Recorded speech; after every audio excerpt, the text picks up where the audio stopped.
In the meantime, I want to bring in retired four-star Army General Barry McCaffrey and Daily Beast columnist and foreign policy expert David Rothkopf. So, General, your initial reaction to this fragile deal, what do you see? Well, I think it's very, very good news. The most important aspect is the 24-hour immediate ceasefire to stop the fighting, stop the artillery, the air attacks, the occasional missile attacks by Hamas on Israel. That's vital. And then the second aspect, of course, is getting all the hostages back, both alive and dead, hopefully within the 72 following hours. If that happens, Anna, I would assume the incentives to stay at peace will be enormous. I think the IDF, the Israeli Defense Forces, are exhausted. The country is sick of fighting, and Hamas has been absolutely nearly obliterated. And the Gaza people, the 2 million Palestinians, are in abject misery. So I think if we get through the next 72 hours, then we may well see an enduring ceasefire, not a peace. In the phase 2 discussions, I would be amazed if Hamas agrees to disarm and leave to a technocratic government, and I'd be amazed if the Israelis would accept anything but a neutral peacekeeping force in Gaza. David, what are your biggest unanswered questions, or what is your top question about this deal? Well, I think General McCaffrey began to outline those things. Phase 1 was very difficult. We should stop. We should be grateful that they've gotten to phase 1. There are benefits for Israelis and Palestinians alike and for the region that come out of it. But the big questions: how do you rebuild the Palestinian territories? Who pays for the rebuilding? Who is governing the Palestinian territories in the interim? Can the Netanyahu administration move away from its resistance to the idea of an independent Palestinian state? What happens in the West Bank, where they have been quite aggressive, and these issues are linked with regard to the Palestinian state? What does rebuilding look like? Will the Israelis move away from the idea of ethnic cleansing in the Palestinian territories? Who possibly might govern the Palestinians on behalf of the Palestinians? These are massive questions, many of which have been lingering for a long, long time. We should be grateful for the ceasefire. We should be cautious about referring to it as a peace agreement. It is a long road, as you both have outlined. General, we are told all living hostages will be released at one time, and that would be huge. But we don't even know if Hamas knows where they all are. And when it comes to the deceased hostages, their bodies could be buried under rubble. Could this all still go wrong? How challenging is implementation of just this first phase? Well, I think there'll be every incentive on the part of Hamas to try and find the majority of these hostages in the first fell swoop.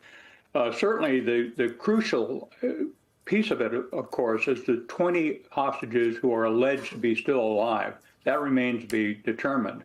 But again, I think this is so vital that if the hostages are returned, let's say in the next week, to include those who are deceased, it will take away the political energy for the Netanyahu government to continue fighting. And Hamas obviously is on the ropes. They have been devastated by the IDF, who also, by the way, are exhausted and have taken significant casualties. But I think if we can get into this initial ceasefire, get the hostages back, flood the zone with humanitarian aid, and end the constant bombardment of occupied areas with civilian populations, we should expect, in my view, in the near term, an enduring ceasefire. But as David says, this is not peace. This is the absence of war. Israel has said eliminating Hamas was their goal all along.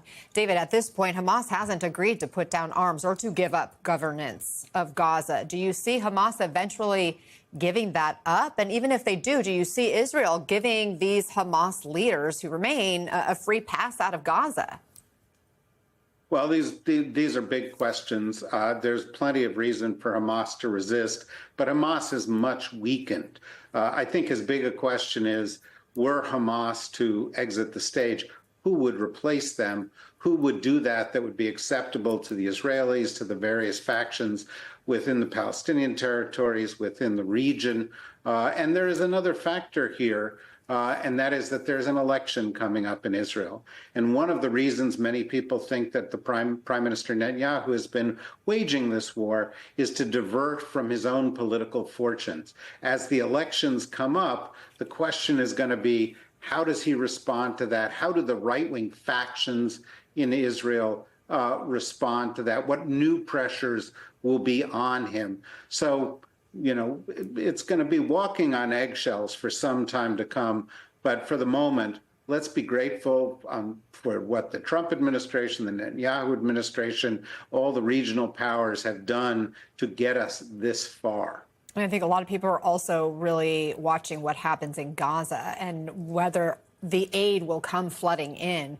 General, Israel has agreed to move troops back, but not out of Gaza entirely. So how far will Israeli troops pull back and how quickly can they be mobilized? Well, the so-called yellow line will leave them in control of a little more than 50% of Gaza. Again, to sort of echo David's point, I think the likelihood of Hamas disarming, of leaving the zone, of finding a technocratic government that would emerge from the West Bank and Gaza seemed pretty remote in the near term. What could be a vital change in the landscape is if they can create a peacekeeping force to occupy the Gaza zone, perhaps even the West Bank also. It would be difficult for the Israelis to accept that, but one can imagine that with Saudi money and Egyptian or Jordanian manpower, Turkey, Qatar, it's possible to get a neutral peacekeeping force perhaps in the coming months. But focus on the ceasefire, the end of the immediate suffering, and massive input of humanitarian aid, medical, food, water, some shelter into Gaza to relieve the suffering there. General Barry McCaffrey and David Rothkopf, thank you both.